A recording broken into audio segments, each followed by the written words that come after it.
calcula que la evasión tributaria ronda por el 50 billones de pesos, que muy seguramente no se requeriría una reforma si todo el mundo tributara en las condiciones que tiene que tributar. Eh, pero la fiscalización y la lucha contra la evasión, muy seguramente, en mi opinión y en opinión de los expertos, y aquí traemos a uno, va a estar dirigida fundamentalmente en dos sectores. La lucha contra la evasión nacional, que tiene que ser reducción de la informalidad y llevar a la tributación a esos contribuyentes que nunca han declarado o que están utilizando diferentes tipos de artimañas para disminuir sus ingresos, no declarar sus activos y demás. Esa es la lucha nacional contra la evasión. Pero hay algo más sofisticado, que es la lucha internacional contra la evasión. Colombia hoy es parte del Club de los Países Ricos de la OCDE. Colombia hoy tiene la posibilidad de comenzar a cumplir y de cumplir, muy seguramente también lo ha venido haciendo desde hace algún tiempo con las normas que se han establecido para combatir parte importante de toda esa planeación internacional y evasión internacional. Desde la ley 1607 del año 2012, Colombia viene incorporando normas.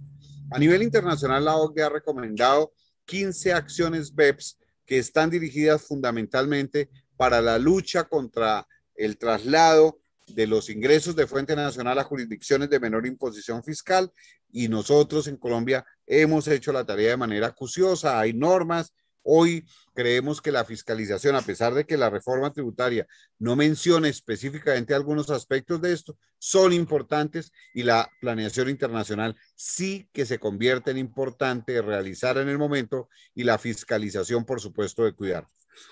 Invito a nuestro socio, a Manuel Benítez. Manuel es un contador público de la Universidad Nacional. Manuel adicionalmente es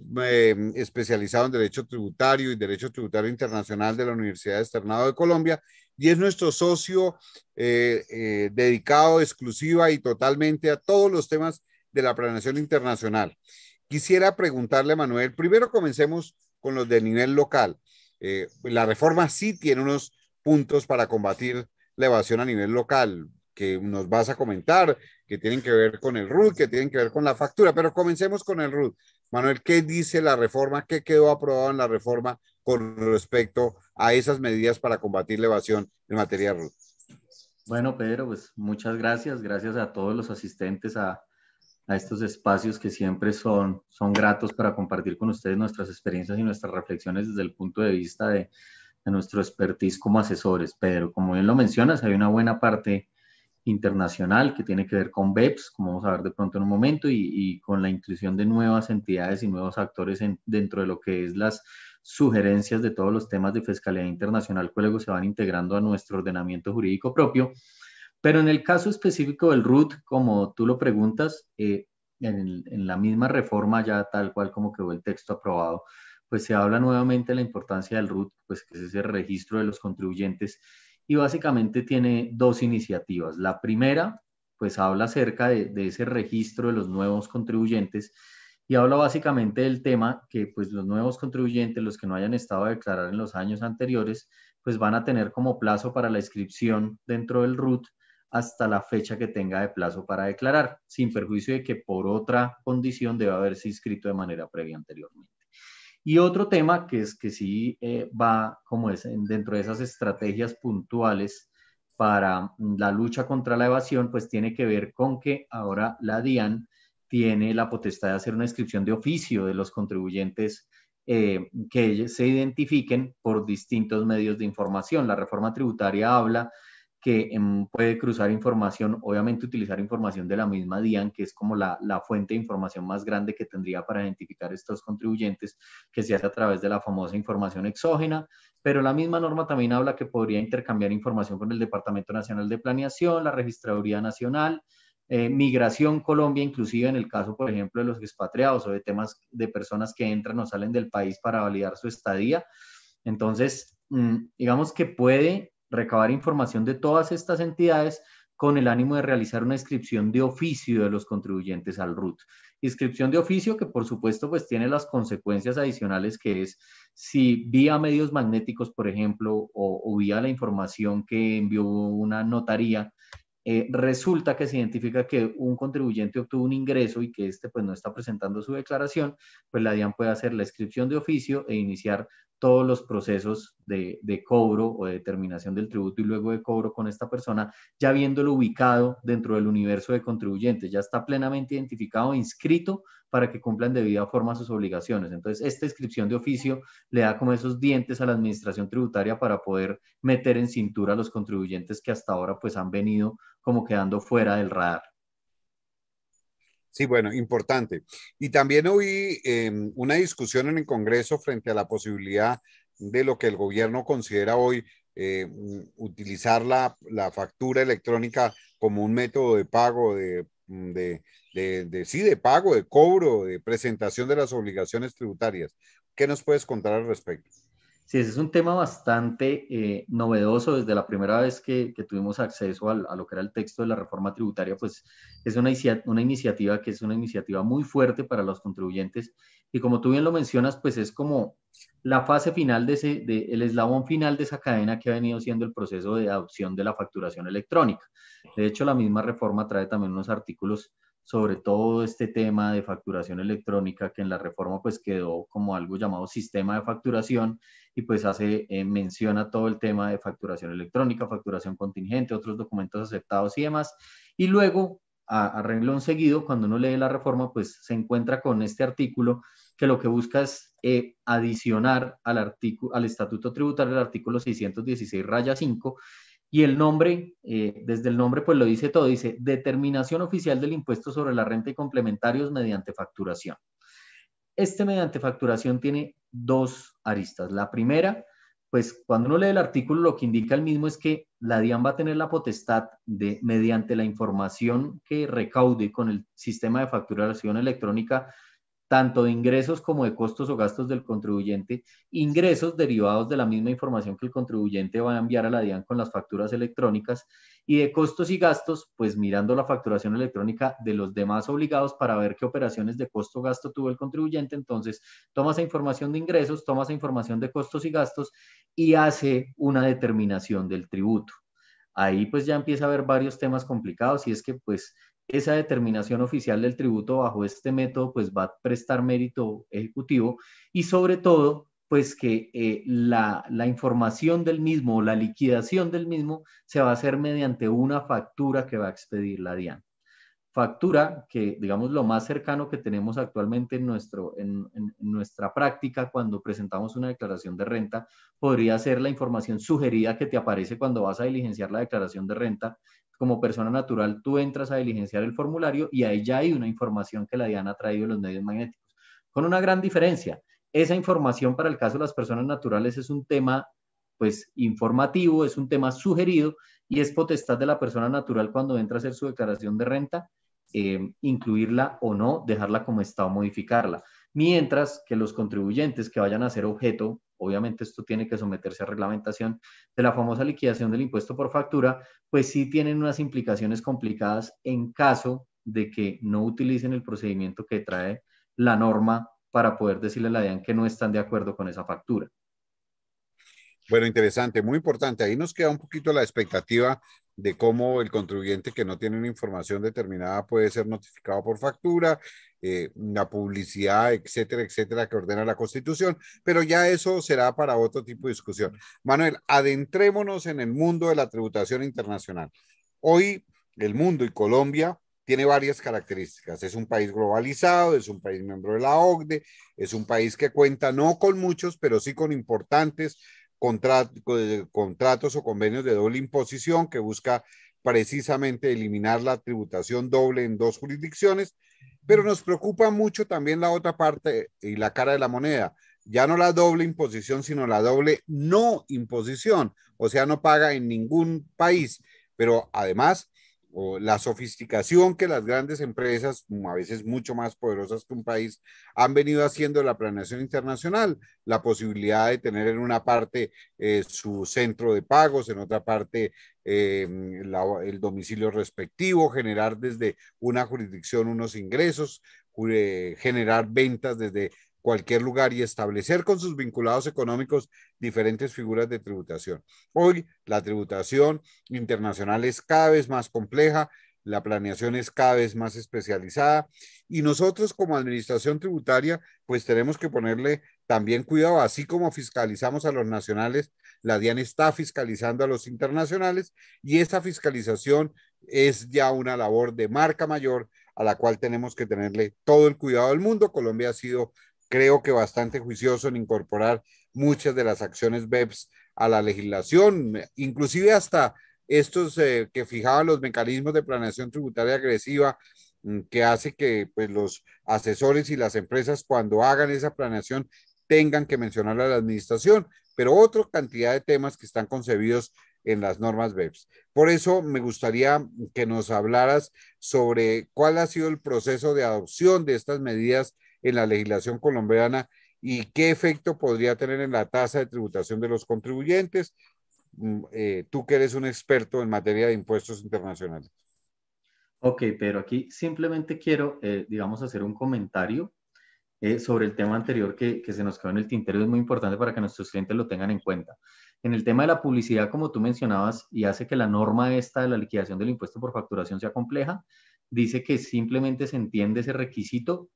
con la publicación de esa factura en la página web. O sea, el texto no dice que haya que notificar a la persona por medio físico o a su correo electrónico, sino simplemente obviamente se establecerá un medio de publicidad y de calendarios por los cuales la DIAN vaya a publicar esas facturas en su página web, pero se entiende que a partir de la publicación de la página web, este documento pues ya queda a disposición del contribuyente para que lo analice y si dentro de los 2 meses siguientes a esa publicación en la página web el contribuyente no presenta ninguna objeción, pues se encuentra o se entiende que esa factura queda en firme, presta mérito ejecutivo y aparte pues digamos que faculta a la DIAN para iniciar la acción de cobro, que es un tema pues como bastante importante ahí para tener en cuenta, ¿no? Sí, Ya en el señor. tema Gracias. de las medidas de fiscalización internacional o con estos temas, hay que tener en cuenta que como tú lo mencionabas al principio, nuestro ordenamiento jurídico ya incluye varias acciones BEPS, pues nosotros como miembros de la OCDE, camino que empezamos en el 2003 y terminamos en el 2018, ya tenemos identificados o incluidos en nuestro ordenamiento dos normas, que es la de su capitalización, como tú mencionabas, que fue con la ley 1607 del 2012, que buscaba evitar la capitalización delgada de las compañías, que básicamente es capitalizarlas vía endeudamiento o vía préstamos y repartir dividendos vía pago de intereses y no pago de dividendos. Esa norma ha sufrido varios ajustes porque en su versión desde el 2012 limitaba inclusive la deducibilidad de los intereses con cualquier tipo de entidad, siendo más fuerte que la norma internacional, porque la acción BEPS pues, recomienda que esto se haga solo en deudas con vinculados. La otra norma que ya tenemos es la norma del régimen S que lo que busca, o entidades controladas del exterior, que lo que busca, al igual que muchas medidas que tienen que ver con la tributación internacional o recomendaciones de estos organismos internacionales, es transparentar, por llamar de alguna forma, las estructuras. Y esto no es más que, en el caso del régimen S, perseguir al beneficiario final o beneficiario efectivo, como vamos a ver más adelante, que también va a quedar incluido en el régimen con la aprobación de la reforma tributaria. ¿Quién es el que realmente está percibiendo un ingreso debajo de esas 7 u 8 capas de estructuras jurídicas que hay?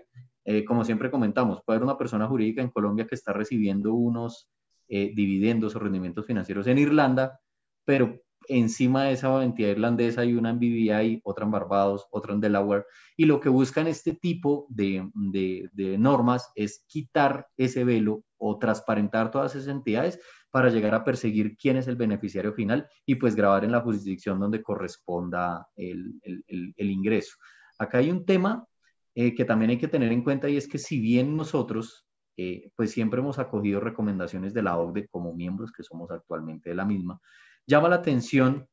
que en la nueva definición de beneficiario final, porque nosotros ya teníamos unas definiciones de beneficiario efectivo dentro de nuestro estatuto tributario, ahora se llama beneficiario final, pues se le está dando aparición a una entidad que no había tenido antes este protagonismo en nuestro ordenamiento jurídico y es una entidad que se conoce como el GAFI. El GAFI es una entidad intergubernamental que se creó en 1989, pero lo que llama un poco la atención es que tiene un fin, digamos, muy distinto a lo que puede ser la OCDE, porque el GAFI lo que busca es prevenir el lavado de activos y la financiación del terrorismo. Entonces, con ese ánimo también ahora en este caso, digamos, de prevenir un poco los delitos y el traspaso de capitales de manera ilícita y la financiación de actividades ilícitas, pues se modifica el tema de la definición de beneficiario efectivo en nuestra normativa tributaria y se acogen algunas recomendaciones de ese organismo internacional conocido como el GAFI. El GAFI, al igual que la OCDE, pues tiene un listado de 40 recomendaciones, pero nuestra norma de beneficiario final, como se conoce ahora, pues estaría basada en lo que son las acciones 24 y 25 o recomendaciones 24 y 25 del GAFI, que simplemente buscan lo que decía ahorita, transparentar las estructuras con el ánimo de ver quién es el beneficiario final de un recurso que en este caso pueda ser utilizado para actividades ilícitas. Entonces hay que tener en cuenta también ahora los pronunciamientos de esa entidad al momento de interpretar nuestra nueva norma de beneficiario final. Pero Manuel, para centrarnos dentro de la reforma, puntualmente, ¿qué cambios o qué precisiones trae la reforma tributaria sobre beneficiarios finales? Claro que sí, Pedro. Como decía, pues ya teníamos nosotros una definición, pero ahora se le incluyen nuevos elementos. Por ejemplo, ahora la definición tal cual quedó en el artículo 631-5 dice que un beneficiario final puede ser una persona o personas naturales que poseen o controlen de manera directa o indirecta de un cliente, o sea, aquí ya hablamos de relaciones con otro tipo de terceros como clientes, porque en la versión anterior de nuestra definición de beneficiario efectivo solo se hablaba de estructuras financieras como patrimonios autónomos, sociedades nacionales, sociedades extranjeras o fideicomisos. Acá ya estamos hablando de otro tipo de actores. Cuando la persona natural en cuyo nombre se realice una transacción, aquí estamos hablando de estructuras o de contratos como el mandato, que también quedaría incluida, quien ejerce control efectivo final directo o indirectamente sobre una persona jurídica, y aquí viene otro de los cambios en cuanto a la precisión del beneficiario final más importantes, y es cuando habla de otras estructuras sin personería jurídica. Los que nos dedicamos a la tributación internacional sabemos que en la mayoría de los casos cuando se habla de esas otras estructuras sin personería jurídica se están refiriendo puntualmente al tema de los trusts que han sido como muy debatidos, muy analizados, porque sabemos las implicaciones que tienen en cuanto a la tributación internacional y de pronto a la implicación que tienen en ese no poder identificar de manera fácil los beneficiarios finales de los rendimientos del trust o de los activos asociados al trust. Entonces, aquí también dentro de nuestra definición ya empezamos a incluir algo que es muy común en la Fiscalía Internacional y es también tratar de revisar esas estructuras sin personería jurídica. Recordemos que el tema de los trusts pues es un poco complejo porque tienen muchas restricciones, a veces la información no fluye de buena manera. Yo puedo constituir un trust de valor nominal con $1.000.000 y tener activos colgados de él por 40, 50 millones. Quien recibe los rendimientos puede ser diferente a la persona que es el que reputa la posesión de los activos. Entonces, por eso los trusts hacen que sea muy difícil de pronto perseguir ese beneficiario efectivo o beneficiario final y por eso están quedando incluidos en la norma. Y otro cambio que es muy, muy importante es que me establece los criterios para definir cuándo una persona se entiende beneficiario efectivo. Entonces me habla de criterios objetivos como tener más del 5% del capital o los derechos de voto o acciones preferenciales, de ser beneficiario de más del 5% de los activos, rendimientos o utilidades de la estructura, pero aquí incluye un tema que puede llegar a ser muy delicado y que hay que revisar con especial cuidado y me dice, ojo que si la estructura que estoy tratando de identificar el beneficiario efectivo, no identifico el beneficiario por alguno de los criterios anteriores que he definido en la norma, pues va a tener que reportarse a la DIAN como beneficiario final de esas operaciones, al representante legal de la estructura o a quien ejerza la dirección. Entonces, se vuelve un tema complejo porque los representantes legales que estén,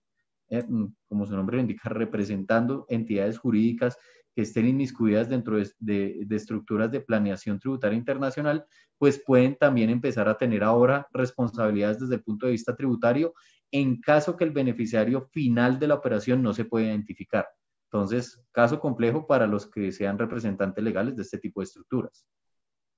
¿Y eso lo debo llevar a alguna parte o lo van a controlar de alguna manera? Sí, Pedro, amarrado a lo que hablábamos al principio del RUT, también se está creando ahora un nuevo mecanismo que se llama el RUB, RU con B, que se llama Registro Único de Beneficiarios Finales. Ahí también pues está pendiente la reglamentación de quiénes tendrían que reportar información y qué tipo de información hay que entregar a la DIAN, pero básicamente se trata de eso, de informarle a la DIAN quiénes son los beneficiarios finales de X estructuras con algunas características que se definirán en la reglamentación, pero claro que la intención de la Administración Tributaria es utilizar esta información de los beneficiarios finales con ánimos de fiscalización para verificar el adecuado cumplimiento de las obligaciones tributarias.